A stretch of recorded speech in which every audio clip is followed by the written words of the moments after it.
All right, Skoch, tough loss there against Commerce on Friday, but you guys really bounced back well against Women's on Saturday. Just kind of take us through both games. I think keep saying this in the sense of just that weekend sort of highlights us. You know, Commerce. People around here love to give their thoughts about things, and afterwards at that Commerce match, I had a lot of people well-intended come up and give me their thoughts, and you know, and they're like, "No, we should have beaten them. We did this and this, but a few people out of sync, and we're the better team." And it just re-highlight the point I'm getting at is that defines a better team. They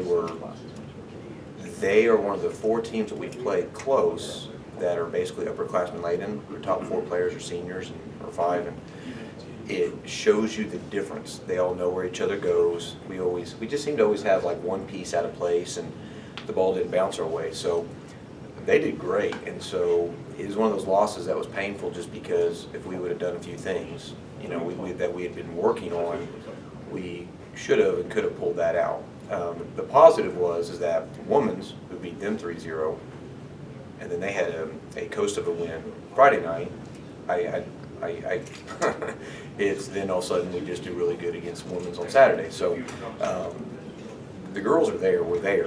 You know, I think Commerce is much underappreciated as far as where they're at in terms of the league and the region this year. And so to me, that's more the benchmark of how much we're improving. So that's a positive. The thing is like now with these young kids is we've got to take advantage of the opportunities when they come our way. So that's what I took from the weekend. I honestly feel the one thing that hurt us was the youth was not ready for that crowd and that excitement. And it sounds odd, but you know, you have to get used to a lot of different things. You know what I mean? And besides like Amarillo High or Canyon High basketball, most of these kids don't play in a big crowd that's very loud. And so because people were coming in for the pigskin review, we had a really good energy in the gym, and it was loud. And some of our kids had, because we had our recruits in and they had their families in, I honestly think we were also playing against ourselves a little bit because the nerves of just showing off for family, friends, fans, just in general. So there's a lot of good to take away from it. It's just sooner or later when we have those opportunities, we need to capitalize. How tough is it to consistently play behind set per set? That was a key in the Commerce game as well. Yeah.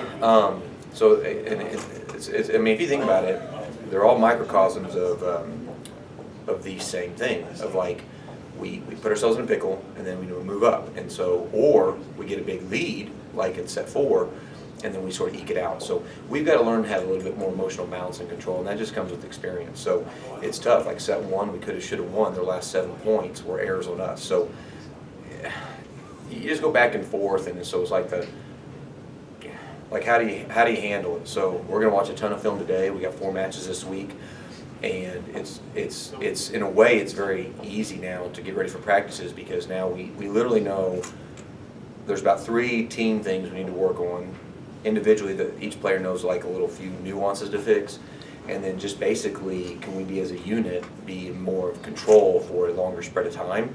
So that's going to come with each match, and then if these 3 things we just really fix those, there's going to be some I think we'll make some heavy strides in the last half. We're good. It's now just getting these young kids to understand is, you know, you don't see it as, you know, we tell them greed is good, and in athletics greed is good. And do you understand, like, freshmen, young people always want to wait, you know, and like, no, your time is now.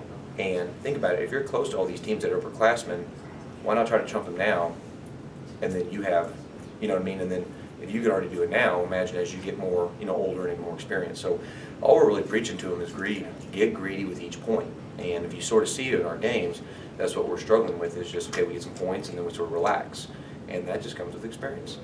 You'll start seeing some of these teams the second time now with Eastern coming in on Tuesday. Just you guys probably should have won the first time down there in Portales, just didn't get it done. About getting them back here at your place.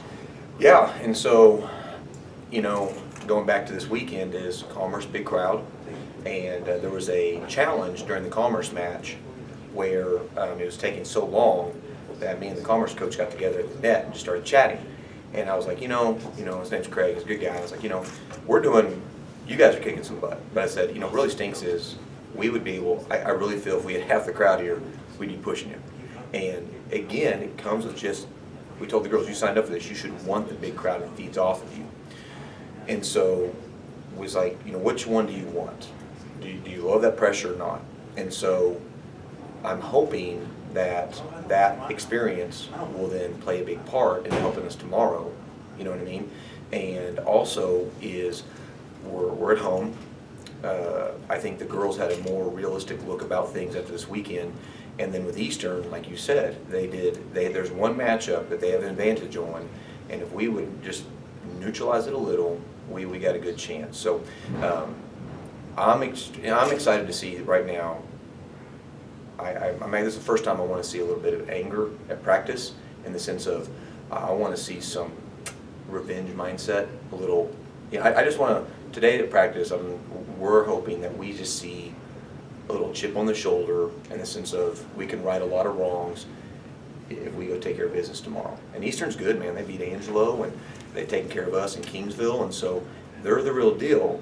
But yes, that game, we helped hand that over, and the good teams don't need that kind of help. So then we have Midwestern on Friday and Cameron on Saturday, and then just like us, they're young, and now they're starting to make some strides. You know, they beat Western, and Western beat Tarleton and Angelo.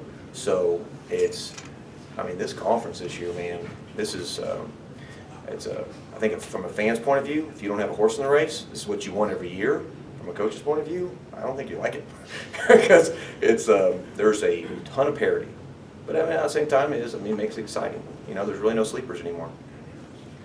Very true. Also, just kind of talk a little bit about how does it affect your preparation to have the early game Friday with Midwestern, and then turn around and play Newman before Cameron on Saturday?